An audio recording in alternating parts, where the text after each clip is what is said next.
اس خطے کی ترقی کے لیے میں سمجھتا ہوں کہ افغانستان میں امن بہت زیادہ ناقص ہے۔ انڈیا اس پورے ریجنل کنیکٹیویٹی کے گیم سے باہر ہے، اس کا کوئی حصہ اس میں نہیں آ۔ یہ دونوں ممالک ظاہر ہے کہ آپس میں لڑیں گے یا کشیدگی ہوگی، پھر وہ چین کے مفادات کی آبیاری کیسے ہوگی؟ میں نہیں سمجھتا کہ چین پریشان ہے۔ یہاں پہ جو لائن آرڈر کی صورتحال ہے وہ تو ہم بھگت رہے ہیں، پختونخوا کے عوام بھگت رہے ہیں، بلوچستان کے عوام بھگت رہے ہیں، ساتھ میں افغانستان کے عوام بھی بھگت رہے ہیں۔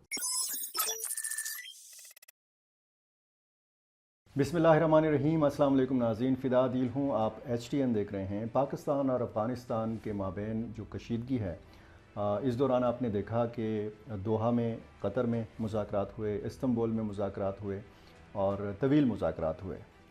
یہ جو کشیدگی ہے اس کا اثر کتنا پڑتا ہے پاکستان اور افغانستان کی تجارت کے اوپر؟ بہت سارے دیگر جو معاملات ہیں وہ کتنے متاثر ہوتے ہیں؟ دونوں ملکوں کے عوام کتنا متاثر ہوتے ہیں؟ ان سارے پہلوؤں پر ہم آج بات کریں گے۔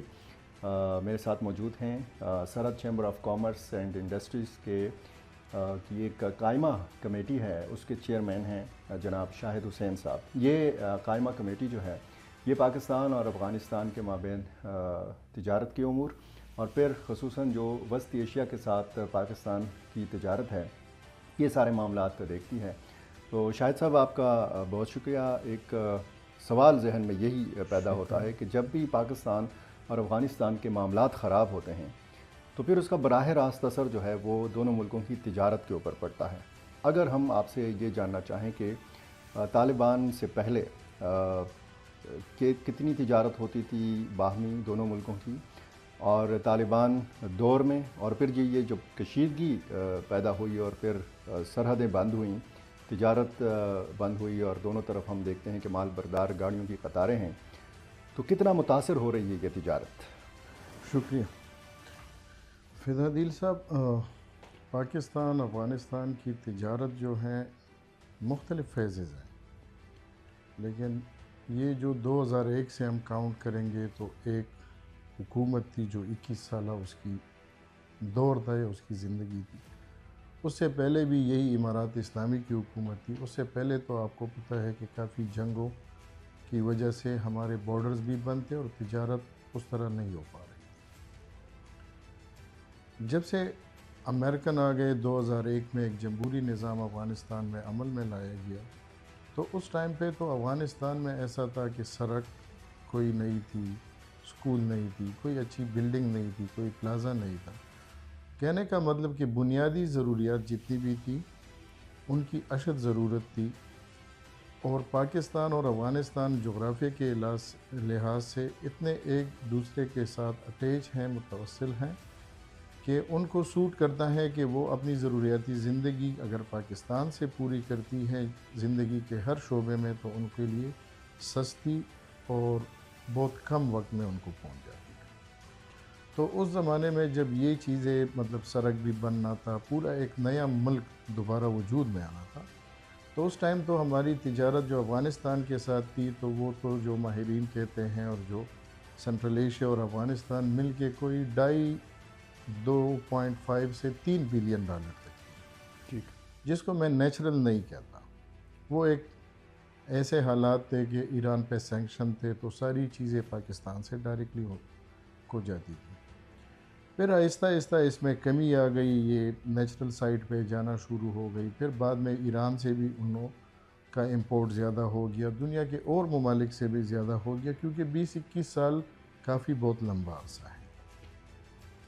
اس دوران بھی کافی یہ تجارت میں جو سٹریس اور ٹینشن اسپیشلی ایکسپورٹر کو امپورٹر کو جو آتی تھی، بہت سائڈ، افغانی تاجر کو، پاکستانی تاجر کو، تو ہم تو کہتے ہیں، بلکہ افغان سائٹ سے بھی تاجر کہتے ہیں، اور اکثر باتوں میں تو آسان ہوتا ہے کہ جی تجارت کو سیاست سے الگ کیا جائے۔ ہم نے بھی کافی مطالبات کیے، لیکن میری ذاتی رائے جو ہے، میں جو دیکھ رہا ہوں 20-21 سال کا دور اور یہ 3.5 سال کا موجودہ امارات اسلامی کا دور، تو میرے خیال میں پاکستان اور افغانستان کی جو تجارت ہے یہ سیاست سے کبھی بھی الگ نہیں ہو سکتی۔ اچھا۔ ہاں، اس میں ابھی یہ صرف پاکستان افغانستان کی تجارت نہیں ہے، اور جس طرح آپ نے سوال میں فرمایا کہ اس کا ڈائریکٹ اثر پاکستان اور افغانستان کی تجارت پہ ہوتا ہے۔ میں اگر اس کو ایک اور اینگل سے دیکھ لوں، اس کا نقصان پورا خطہ اٹھا رہا ہے، اور افغانستان کی اہمیت جو ہے اس ٹائم پہ وہ ریجنل کنیکٹیویٹی میں بہت زیادہ اس کی اہمیت ہے۔ ریجنل کنیکٹیویٹی کچھ سالوں سے دیکھیں چین کی کوشش ہے، پاکستان کی کوشش ہے، سنٹرل ایشیا کی بھی کوشش ہے، ساتھ میں ایران کی بھی کوشش ہے، لیکن ہو نہیں پا رہی جس طرح ہونی چاہیے۔ اور اس خطے کی ترقی کے لیے میں سمجھتا ہوں کہ افغانستان میں امن بہت زیادہ ناگزیر ہے، اور پاکستان افغانستان کے تعلقات جو ہیں اس میں یہ ایک ریڑھ کی ہڈی کا کردار ادا کرے گی۔ اس کے بغیر ریجنل کنیکٹیویٹی کے لیے ابھی ٹھیک ہے مختلف راستے اور بھی سرچ ہو رہے ہیں، کہ یہ کافی وقت ہو گیا کہ افغانستان کے یہ مسئلے جو ہیں، چاہے وہ حکومتی کا رجیم چینج ہونا تو وہ بالکل کولیپس ہو جاتا ہے۔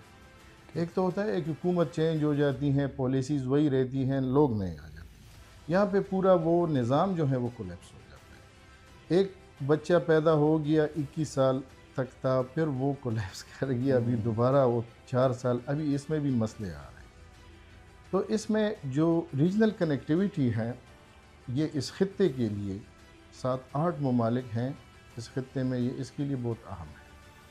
اور یہ جو موجودہ صورتحال یا اس سے پہلے جو بحران تھے سیاسی طور پہ اور تجارتی طور پہ، تو ریجنل کنیکٹیویٹی کے لیے بہت بڑا مسئلہ ہے۔ شاہد صاحب، آپ نے فرمایا کہ نئے راستوں کی تلاش، یعنی افغانستان کے جو تاجر ہیں، جو کاروباری لوگ ہیں، وہ کیا نئے راستے تلاش کر رہے ہیں؟ کیا پاکستان سے بہتر ان کو راستہ مل سکا ہے؟ اور کیا ان کو یہ احساس ہے، کیونکہ افغانستان تو لینڈ لاک کنٹری ہے، اور پھر ہم جب افغان ٹرانزٹ ٹریڈ کے حوالے سے بات کرتے ہیں تو ان کے پاس کیا متبادل ہو سکتا ہے؟ اگر پاکستان کے ذریعے وہ تجارت نہیں کریں گے تو پھر کس ملک کے ساتھ زیادہ ان کو سوٹ کرتا ہے؟ فدا دل صاحب، اس طرح ہے کہ بالکل افغانستان کے تاجر نے بہت کوشش کی سے پہلے بھی کہ اور راستوں سے وہ کام کرتے ہیں۔ اس میں تھوڑا سا میں آپ کو کلیئر کر لوں کہ 2 راستے ہیں۔ ایک بندر عباس کا پورٹ ہے، کیونکہ افغانستان لینڈ لاک کنٹری ہے، ایک پورٹ قاسم ہے ہمارا کراچی والا، دوسرا ابھی گوادر سے اس کے کافی پلان ہے کہ اس کی جو ہیوی شپمنٹ ہوگی ریگولر وہ گوادر سے ان کو دی جائے گی۔ افغانستان کے ساتھ ایک تو ہمارا براہ راست جو کاروبار ہے جس کو ہم بائیلیٹرل ٹریڈ کہتے ہیں، ہم امپورٹ کرتے ہیں ان کو ایکسپورٹ کرتے ہیں۔ دوسرا افغانستان کا جو ہے ٹرانزٹ ٹریڈ کے لیے جو ہم نے راستہ دیا ہے، تو ان کے پاس اس میں 2 راستے جو مین ہے، ایک ایران کا بندر عباس ہے، ایک کراچی پورٹ ہے۔ افغانستان کی جغرافیہ کو اگر آپ دیکھیں مشرقی افغانستان وہ ایران کے بندر عباس سے اس کی ڈیسٹینیشن کافی زیادہ ہے۔ جنوبی افغانستان بھی پھر ایسا پھیلا ہوا ہے کہ آدھا جغرافیہ ہمارے ساتھ قریب ہے اور آدھا ایران کے ساتھ قریب ہے۔ پھر سنٹرل کو جو کابل سنٹرل کابل سے افغانستان جو ہے وہاں سے جو گڈس جاتی ہیں ٹرانزٹ کی، تو وہ اس 2 راستوں پہ ان کا ڈیپینڈ ہے، ایک بندر عباس پہ، ایک کراچی کے پورٹ قاسم پہ۔ ساتھ میں تاجروں نے بہت کوشش کی، حکومتی لیول پہ بھی کوشش کی، بالخصوص اس کے لیے انڈیا کا کردار ابھی جو ہو رہا ہے، اس سے پہلے بھی انڈیا کے ساتھ اور کوئی پتہ ہے نہیں۔ پاکستان اور اس معاملات میں انڈیا یہی پتہ یوز کر رہا ہے، اس نے وہ چابہار کے راستے پہ کافی سبسڈیز بھی دی، لیکن لانگ ٹرم وہ نہ چل سکا اور نہ چل سکے گا۔ تو اور راستوں کی تلاش بھی ہے ان کو، بلکہ انہوں نے کوشش بھی بارہا دفعہ کی ہے، لیکن ایران سے اگر ان کے 2 مہینے لگتے ہیں تو پورٹ قاسم سے اس کے 20 دن لگتے ہیں۔ اچھا، تو انویسٹمنٹ بھی اس کی جلدی سرکولیٹ ہو جاتی ہے اور تاجر کا مال بھی جلدی پہنچ جاتا ہے۔ اور صرف تجارت نہیں ہے، اس کے علاوہ اور بھی معاملات ہیں ریجنل کنیکٹیویٹی سے، چونکہ انڈیا کیوں کر رہا ہے، سوال یہ پیدا ہوتا ہے۔ انڈیا اس پورے ریجنل کنیکٹیویٹی کے گیم سے باہر ہے، صحیح، اس کا کوئی حصہ اس میں نہیں آ رہا۔ وہ اگر شیئر مانگتا ہے یہ تو مجھے نہیں پتا، لیکن بنتا نہیں ہے ان کا شیئر۔ دوسری سائڈ پہ چائنا کا جو سی پیک 2 ہے وہ وہاں سے ڈیزائن ہے۔ تو بہرحال اس میں سیاسی عمل دخل اتنا زیادہ ہے۔ اگر افغانستان کے لیے بہتر اور آسان راستہ، نزدیک راستہ وہ پورٹ قاسم ہے۔ دوسرا جو راستہ ہے بے شک وہ لمبا ہے، لیکن ان کی ضرورت پوری ہو سکتی ہے، وہ بندر عباس کے راستے سے، جو اسلام کلہ جو ایران کے ساتھ ان کا سرحد ہے وہاں سے ان کی انٹری ہوتی ہے. پھر ہرات سے سنٹرل کابل کی ڈسٹینیشن کافی زیادہ ہے، کراچی کی اور سنٹرل کابل کی ڈسٹینیشن اس کی بجائے بہت کم ہے. اس کے ساتھ ساتھ سنٹرل ایشیا کا جو ٹرانزٹ ہے وہ بھی لینڈ لاک کنٹری ہے. تو یہ سارا جو قصہ ہے یہ سیاسی جو یہاں پہ ایک مطلب میں اس کو کیا بھی لفظ دے دوں، یہ جو سیاسی بگاڑ پیدا ہوتی ہے یہ ریجنل کنیکٹیویٹی کو ہونے نہیں دیتی. ٹھیک، آپ نے شاہد صاحب فرمایا کہ سی پیک 2 اور پھر ریجنل کنیکٹیویٹی کی آپ نے بات کی. اس ساری صورتحال سے تو چین بڑا پریشان ہوگا، کیونکہ چین کی سرمایہ کاری افغانستان کے اندر بھی ہے اور پاکستان کے اندر بھی ہے. دونوں ممالک سے اس کے مفادات بھی وابستہ ہیں، اور جب یہ دونوں ممالک ظاہر ہے کہ آپس میں لڑیں گے یا کشیدگی ہوگی یا دونوں ممالک کے اندر امن و امان کی صورتحال بہتر نہیں ہوگی، تو پھر وہ چین کے مفادات کی آبیاری کیسے ہوگی؟ اس کو ذرا آپ آسان الفاظ میں اگر سمجھا سکتے. فدا صاحب، میں نہیں سمجھتا کہ چین پریشان ہو. اس کی وجہ ہے چین کی اکنامک صورتحال اس طرح ہے کہ وہ مطلب برداشت کر سکتا ہے، مزید بھی وہ انتظار کر سکتا ہے. صحیح. پریشان ہم ہو رہے ہیں، پاکستانی تاجر پریشان ہوگا. یہاں پہ جو لائن آرڈر کی صورتحال ہے وہ تو ہم بھگت رہے ہیں، پختونخوا کے عوام بھگت رہے ہیں، بلوچستان کے عوام بھگت رہے ہیں، ساتھ میں افغانستان کے عوام بھی بھگت رہے ہیں. تو چین نے بے شک سرمایہ کاری بھی کی ہے اور چین کو ضرورت بھی ہے، اور چین بارہا دفعہ افغانستان کو اور پاکستان کو سفارتی طور پہ یہی سمجھانے کی کوشش کرتا ہے کہ آپ لڑیں نہیں، اور کیونکہ آپ لڑیں گے اور امن امان کی صورتحال بہتر نہیں ہوگی تو کوئی چینی جو ہے وہ آزاد یا نہ آ سکتا ہے نہ افغانستان جا سکتا ہے. اور چین نے جو سی پیک 2 کی جو آپ نے بات کی تو وہ سی پیک 2 جو ہے ٹوٹلی افغانستان پہ ڈیپینڈ ہے اور افغانستان میں اس کا راستہ ہے. ایک سی پیک یہاں گوادر تک ہے، اور یہی ساری جو ہے اگر اس کو ملا لے تو ہم اس سے کہتے ہیں ریجنل کنیکٹیویٹی. چین کا جو ہوگا رضا صاحب، سی پیک 2 کا جو راستہ ہے وہ آب ریشم کے جو مطلب علاقہ ہے جس کو ہم پامیر کے پہاڑ کہتے ہیں یا ہم واخان کی طرف اگر اس کو کہہ سکتے ہیں، تو وہاں سے چین کی انٹری ہوگی سی پیک 2 کے لیے، اور وہ چین کے لیے انتہائی اہم ہے. جس طرح ہی پاکستان اہم ہے اسی طرح سی پیک 2 بھی چین کے لیے اہم ہے. تبھی اس کا سی پیک پروجیکٹ کمپلیٹ ہوگا. فیز 1 یا سی پیک 1 اور سی پیک 2 وہ خشکی کا راستہ ہے چین کا سی پیک 2، اور یہ ہے سمندری راستہ. خشکی کا راستہ وہ آب ریشم سے ان کی انٹری ہوگی، کاشغر ان کا صوبہ ہے. وہاں سے اگر ایک گاڑی نکلے گی چین سے جو زمینی راستہ ہے اس سے، تو وہ فیض آباد سٹی آئے گی جو بدخشان کا کیپٹل ہے. بدخشان سٹی سے وہی مین روڈ بنا ہوا ہے، صرف وہ پہاڑوں کا مسئلہ ہے. جب وہ حل ہو جائے، امن آ جائے، ان کے ایگریمنٹس ہو جائے، تو بدخشان سے یہ آئے گی پھر تخار صوبے. 1 گھنٹے کا راستہ ہے. وہی ٹرک تخار صوبے کو پہنچ جائے گا. تخار میں ایک رائٹ سائڈ پہ دریا امو کے اوپر ایک پل ہے جس کو آئے خانم بارڈر کہتے ہیں، وہ تاجکستان کو ٹچ کرتا ہے. پھر تخار سے 1 گھنٹے کی دوری پہ یہ کندوز میں انٹر ہوگا. کندوز میں ان کے لیے ابھی ٹرمینل بھی بن چکے ہیں، 2,000 جرب یعنی 8,000 کنال میں ایک ٹرمینل کندوز میں بھی بن چکا ہے، اور حیرتان بارڈر پہ. جب یہ کندوز سے آگے آئیں گے یہی گاڑی تو یہاں پہ پلی خمری کا مقام آئے گا. پلی خمری سے ایک راستہ ڈائریکٹ سینٹرل کابل کو یہ گاڑی پہنچ سکتی ہے، اور یہ اگر کندوز سے رائٹ کو لے لے تو یہ حضرت سلطان سے گزر کے سمنگان کے صوبے میں انٹر ہوگی.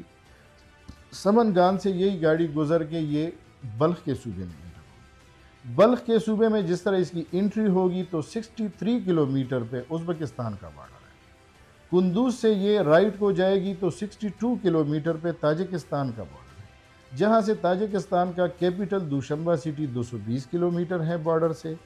اور اگر یہ آگے بلخ صوبے میں انٹر ہو گئی یہی گاڑی تو یہ 63 کلومیٹر ٹچ کرے گی تو یہ ازبکستان میں انٹر ہو جائے گی. وہاں پھر ریل کا نظام ہے، یہ ماسکو تک جا سکتی ہے، اور ماسکو کا تجارت جو ہے یا سنٹرل ایشیا کا تجارت اسی 2 سرحدات سے ڈائریکٹ ہی واپس فیض آباد کے راستے سے واخان سے پھر گزر کے کاشغر صوبے میں انٹر ہو سکتی ہے. پھر اب بلخ کے صوبے کیپٹل مزار شریف میں یہ گاڑی پہنچے گی. اگر اس کو تاجکستان جانا ہے جا سکتی ہے یہ گاڑی، ازبکستان جا سکتی ہے. اگر وہاں سے نہیں اس کو ترکمانستان کے ساتھ ٹچ کرنا ہے تو یہ مزار شریف سٹی انٹر ہوگی. مزار شریف سے پھر آگے ڈیسٹینیشن اس کا آخچہ ہوگا. آخچہ سے پھر 90 کلومیٹر پہ شبرغان پہنچ جائے گی. شبرغان سے یہ پھر سرے پل پہنچ جائے گی. سرے پل سے پھر 93 کلومیٹر جو روڈ جا رہا ہے تو وہ آکینہ بارڈر ترکمانستان کو ٹچ کرتا ہے. اور چین کو جو ضرورت ہے تو توانائی ترکمانستان کے پاس ہے، پوری دنیا کو پتہ ہے. چین آسانی سے وہ جو پائپ لائن تھا ہمارا گیس کا وہ قصہ ہمارا ختم ہو گیا. ٹھیک ہے. وہاں سے چین آسانی سے زمینی راستے سے نزدیک اپنی توانائی، گیس، ایل پی جی، سی این جی، چاہے جس شکل میں ہو اس کا ڈیزل، پیٹرول آسانی سے وہ لے جا سکتا ہے. اسی طرح ترکمانستان نے آکینہ بارڈر سے آگے پلان کیا ہے ریل کی پٹڑی جو مزار شریف سٹی تک پہنچے گی. تو یہ ایک سائڈ راستہ ہے سی پیک 2 کا. ابھی اگر پلی خمری سے آپ یہی گاڑی کابل پہنچی تو کابل سے اگر اس کو پشاور کے ساتھ یا پختونخوا کے ساتھ ٹچ کرنا ہے تو سیدھا آلریڈی روڈ بنا ہوا ہے تو وہ تورخم کے راستے سے ہو سکتی ہے. اگر یہ جنوب کو جاتی ہیں ایران کی سائڈ پہ تو یہ کابل سے رائٹ میں چارسیہ سے گزر کے لوگر میں انٹر ہوگی، لوگر سے غزنی میں انٹر ہوگی، غزنی سے یہ ڈائریکشن لے گی. اگر اس کو جنوبی اضلاع ہمارے غلام خان خوست آنا ہے تو اس راستے کے ٹچ کر سکتی ہے. اگر اس کو غزنی سے کندار جانا ہے یہ کندار پہنچے گی اور کندار سے یہ سیدھا ڈائریکشن لے گی ہرات سٹی کا. ہرات سے آگے اسلام قلعہ کی کلا میں یہ پہنچے گی. اسلام قلعہ جو ہے ایران کے ساتھ بارڈر ہے افغانستان کا. یہی چائنا سے جو گڈز آیا ہے یہ زمینی راستے سے آسانی سے ایران میں انٹر ہو جائے. جب ایران میں انٹر ہو گئی مشہد سٹی سے گزر کے پھر آگے ایک چوک سے وی شیپ. اگر یہ گاڑی رائٹ کو جائے گی تو یہ عراق کے بارڈر کو ٹچ کرے گی، عراق پہنچ جائے گی، اٹلی کے خلیج وہاں سے کور ہو سکتا ہے. اگر یہ مشہد سے سیدھا تہران سے گزر کے یہ ترکی کے جو سرحد ہے دیوبزید اس کا نام ہے زمینی راستے تو یہ گاڑی دیوبزید پہنچ سکتی ہے.